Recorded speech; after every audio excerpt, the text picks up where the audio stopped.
Mga igsoon, mga anak sa Diyos.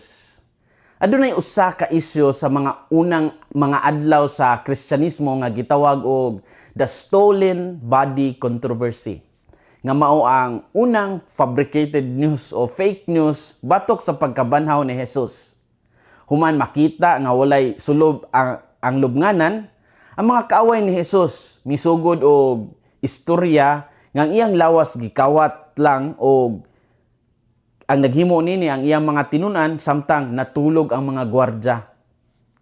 Kini nga istorya gipakatap aron malikayan ang kamatuoran nga sidya nabanhaw gayud.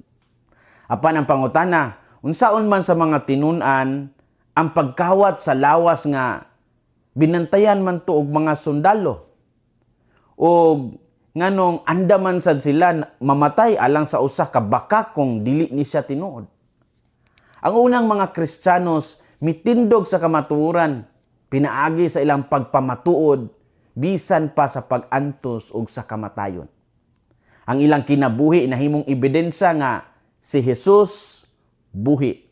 Ang ilang kaisog dili mahimong gikan sa bakak kundi gikan sa kamatuoran nga ilang nakita ug ilang nasinati.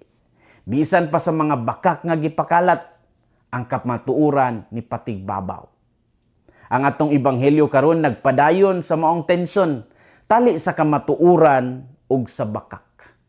Human sa pagkabanhaw ni Jesus adunay kahadlok, kalipay ug usab pagpanikas nga nahitabo.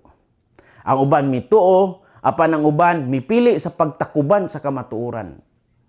Dinhi nato makita nga ang pagkabanhaw dili lang jud ni siya usa ka balita kundi usa ka desisyon mutuo ba kita o dili.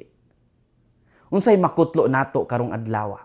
Unang punto, ang pagkabanhaw ni Jesus usa ka kamatuoran nga dili matago.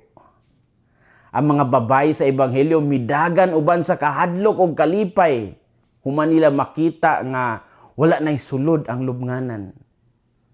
Ang ilang kahadlok dili tungod sa pagduha-duha, kundi tungod sa kagrandioso sa ilang nasinati. Ang kalipay usab nagpakita nga ilang nasabtan nga si Jesus buhi na.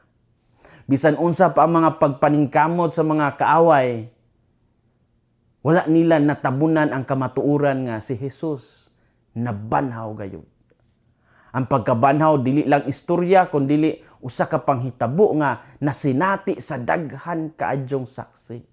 Ang mga babay, ang mga apostoles ug bisan ang mga sundalo nakakita sa mga kahinta nga dili nila masabtan. Apan ang kamatuoran mao ang ilang reaksyon.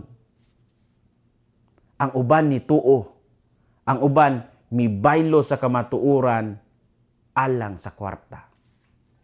And they took the money and did as they were directed. Matthew 28:15.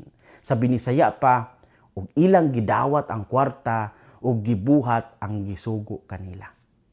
Dinhi makita nato nga usahay ang tao mupili sa bakak tungod sa iyang kaugalingon nga interes.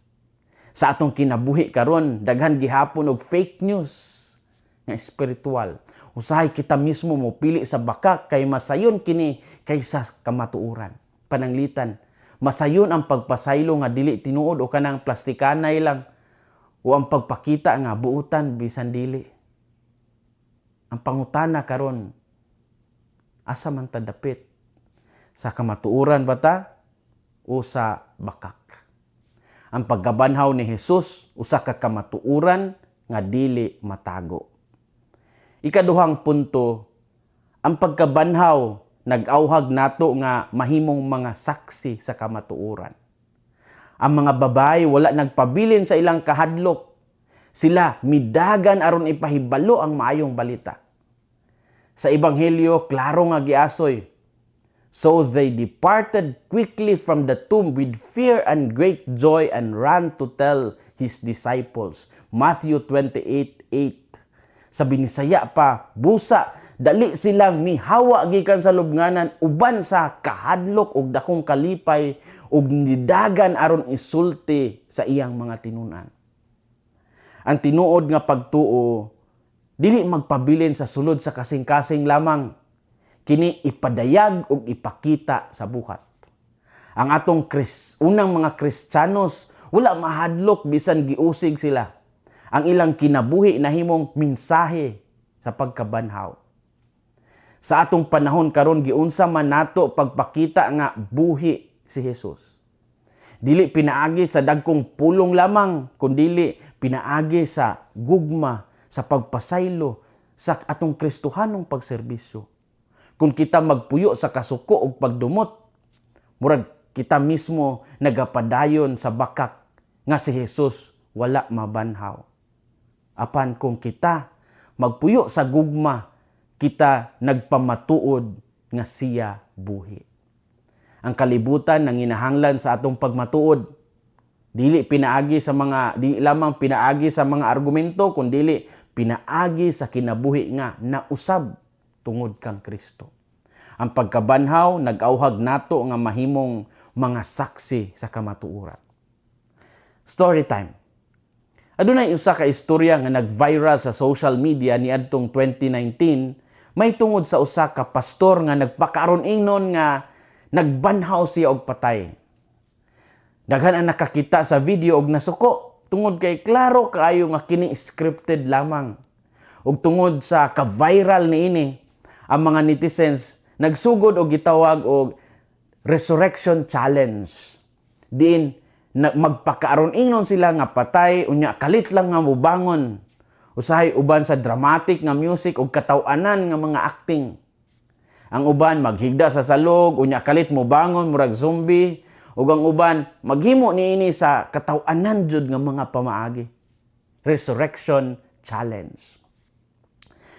Mao nga nahimo in town ang resurrection challenge nga kataw-anan imbis nga ang pagkabanhaw usa unta ka sagrado nga tema. Kini nagpakita nga ang uban wala gyud kasabot sa tinuod nga kahulugan sa pagkabanhaw. Ang pagkabanhaw dili show, dili sad ni prank, kundi gahom sa Dios nga nag-usab sa kinabuhi. Kung ato kining himuon nga kataw-anan, mawala ang kahulugan niini sa atong kinabuhi. Ang punto ani mao nga dili nato mahimong pikion ang gahom sa Dios. Si Jesus lang ang tinuod nga nabanhaw ug naghatag og kinabuhi. Ug tungod niini, siya Dios gayud nga takos nato tuuhan ug sundon. Mga igsoon, mga anak sa Dios, ang pagkabanhaw ni Jesus usa ka kamatuoran nga nag-auhag kanato sa pagbag-o sa atong kinabuhi. Atong ipakita sa atong mga buhat nga si Jesus buhi sa atong kasing-kasing.